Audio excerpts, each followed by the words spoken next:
আপনি যেরকম ব্যক্তি হন বা যে ক্যাটাগরিতে করেন, আপনি আওয়ামী লীগ করেন বা বিএনপি করেন, ছাত্র দল করেন বা ছাত্রলীগ করেন বা ছাত্র জনতা হন, আপনারা যেই হন না কেন বা আপনি সত্যিকার অর্থে আপনার কি মনে একটু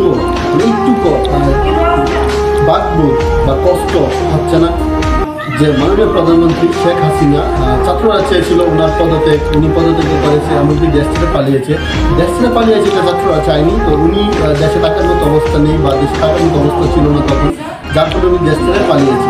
তো সব কিছু মিলিয়ে যে উনি যে দেশ ছেড়ে চলে গিয়েছে বা উনি যে আমাদের মাঝে নেই, আমাদের সরকার থেকে উনি পদত্যাগ করেছে, দেশে আমাদের পার্শ্ববর্তী দেশ ভারতে তিনি আশ্রয় নিয়েছেন।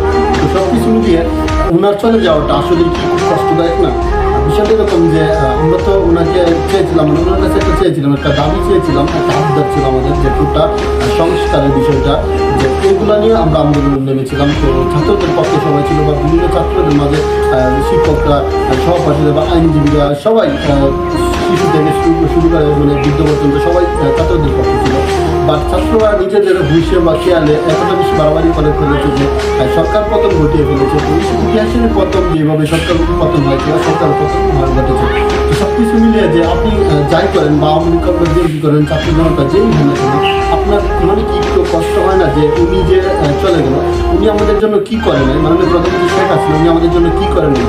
যে মানে বয়স্ক ভাতা চালু হয়েছে, প্রত্যেকটা মানে যারা বয়স্ক আছে তাদেরকে বয়স্ক ভাতা দেওয়া হয়। আর তারপরে আরও রয়েছে যে 17 লাখ গৃহহীন মানুষকে গৃহ দিয়েছে। আর যে মানে গুলা রয়েছে, যে উন্নতিগুলো করেছে, এই জায়গায় যে ভিডিওগুলো চলতেছে, যে উন্নতিগুলো করেছে তিনি, যে উন্নতিগুলো আমাদের মাঝে তুলে ধরেছে। 1971 সালে দেশ মানে স্বাধীন হয়েছিল, বঙ্গবন্ধু নেতৃত্বে দেশ তখন স্বাধীনতা লাভ করেছিল। এখন এসে উনি চলে যাওয়ার পর বেগম খালেদা জিয়া ছিল কিছুদিন নেতৃত্বে সরকারে ছিল, বাট তারপর উনি ক্ষমতায় এসে দীর্ঘ 17 বছর ক্ষমতায় থেকে দেশের যতটুকু উন্নতি করেছে তার কল্পনার বাহিরে বা অকল্পনীয়। বঙ্গবন্ধু টার্মিনাল, মেট্রো রেল, এগুলো মানুষ কল্পনা ছিল না। আমাদের দেশে মেট্রো রেল চালু হবে, বঙ্গবন্ধু টার্মিনাল হবে, এগুলো কেউ কল্পনা করতেন না, এগুলো কল্পনার বাহিরে ছিল। সব কিছু মিলিয়ে উনি আমাদেরকে যতটুকু দিয়েছে বা যা দিয়েছে তা কি আমাদের জন্য অপরিহার্য না? বা আমরা কি এগুলোর জন্য কৃতজ্ঞ বিরোধ থাকবে না আপনাদের?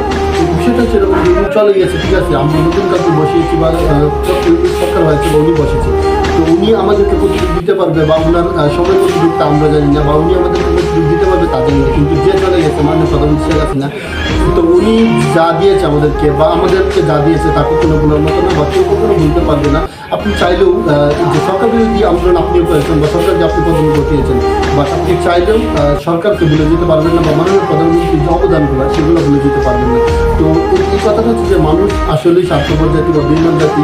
মানুষ কখনো উপকারের প্রতিদান দিতে পারে না বা উপকারিতা ভুলে যায়। এটা হচ্ছে তার বাস্তব প্রমাণ। যে ছাত্র আন্দোলন করছে সেই ছাত্রদের এই কোনো পিতা মাতা আছে যারা আওয়ামী লীগ করে বা মাননীয় প্রধানমন্ত্রীকে সাপোর্ট করে বা ওনাকে ভালো পায় বা উনি ওনাকে শ্রদ্ধা করে বা ওনার দিক উদ্দেশ্যটাই চলে।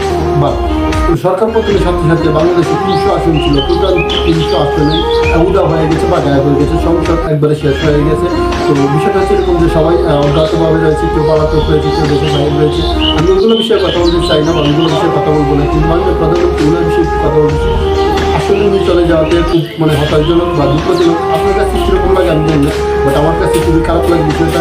আর আপনি যদি প্রকৃতপক্ষে মানুষ হয়ে থাকেন, যদি আপনার একটু বাকবোধ সৃষ্টি হয়ে থাকে, তাহলে অবশ্যই ভিডিওটা শেয়ার করবেন আর অন্য কাউকে দেখার সুযোগ করে দেবেন। তো আমরা যা করেছি দিন শেষে, তো কী করেছি এটা আমরা নিজেরা বুঝতেছি, বাইকের চার পাচ্ছি হারে হারে। তো দেশের বিশৃঙ্খলা সৃষ্টি হয়ে গেছে, দেশ ভালো নেই আমার বাংলার মা। ভালো থাকুক বাংলার ছেলেরা যারা স্বাধীনতা এনেছে, পরাধীনতাকে ভেঙেছে।